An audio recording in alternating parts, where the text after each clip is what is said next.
శ్రావణ మాసంలో వేపాకును ఇంటి గుమ్మానికి ఈ రోజున కట్టడం ద్వారా విశేషమైన ఫలితం ఉంటుందండి. మన ఇంట్లో ఉన్నటువంటి నెగిటివ్ ఎనర్జీ అంతా కూడా బయటకు వెళ్ళిపోయి మనకు పాజిటివ్ ఎనర్జీ అనేది వస్తుంది.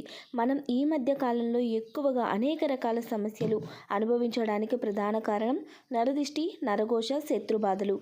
మన ఇంట్లో మన ఒంట్లో పేరుకుపోయినటువంటి నెగిటివ్ ఎనర్జీ.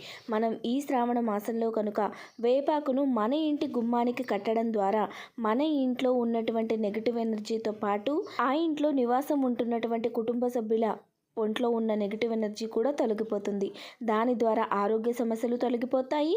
మనం కష్టపడి సంపాదించిన దానికి ప్రతిఫలం ఉంటుంది. ఎంత డబ్బు సంపాదించినా ఆ డబ్బు ఇంకా ఇంకా పెరుగుతూనే ఉంటుంది. ఈ విధంగా ఈ వేపాకులు మన ఇంటి ప్రధాన సింహద్వారానికి శ్రావణ మాసంలో ప్రతి ఆదివారము కూడా కడుతూ ఉండండి. ఈ ఆదివారం కట్టినవి నెక్స్ట్ ఆదివారం తీసేసి మళ్ళీ వేపాకులు కట్టండి. ఇలా చేయడం ద్వారా విశేషమైన ఫలితం ఉంటుంది.